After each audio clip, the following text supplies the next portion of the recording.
মিষ্টি কুমড়ো, কাঁচকলা আর বটবটি দিয়ে একটা ছোট্ট নিরামিষ তরকারি রান্না করব। তোমরা আমার পাশে থাকো, দেখো আমি এর মধ্যে কি কি দিয়ে এই নিরামিষ তরকারি রান্না করি। কড়াই গরম হয়ে গেছে, তেল দিলাম। আমরা সাদা তেল খাই, তোমরা যে কোনো তেল খেতে পারো। এখানে রেডি করেছি শুকনো লঙ্কা, এটা আদা কুচানো আর হচ্ছে রাঁধুনি। শুকনো লঙ্কা দিয়ে দিলাম,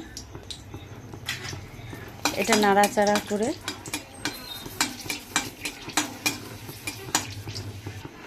এটা লাল হয়ে গেছে, গ্যাসটা একটু কমিয়ে নিলাম।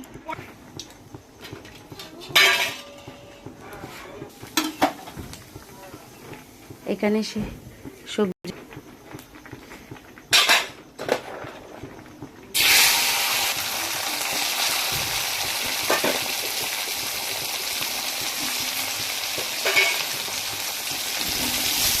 এক হাতে করতে হচ্ছে তো, ওই থালা ধরে দিয়ে দিলাম।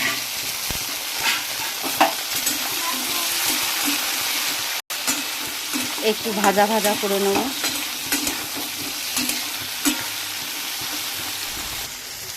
স্বাদ মতন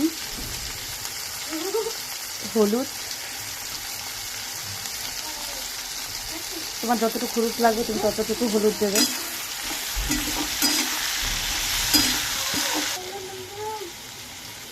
স্বাদ মতন লবণ দিয়ে দিলাম,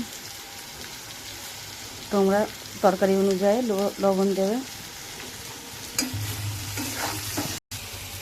ভাজা হয়ে গেছে, এবার একটু জল দিয়ে দেবে।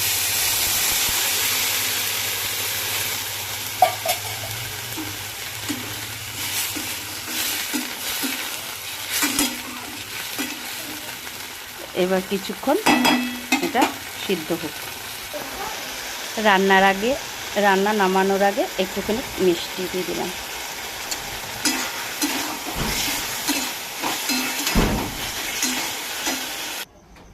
এবার বলো আমার তরকারি কেমন হয়েছে। তোমাদের যদি ভালো লাগে তাহলে তোমরা অবশ্যই একবার এই তরকারি রান্না করে খেয়ে দেখতে পারো। ধন্যবাদ আমার এই ভিডিওটা দেখার জন্য।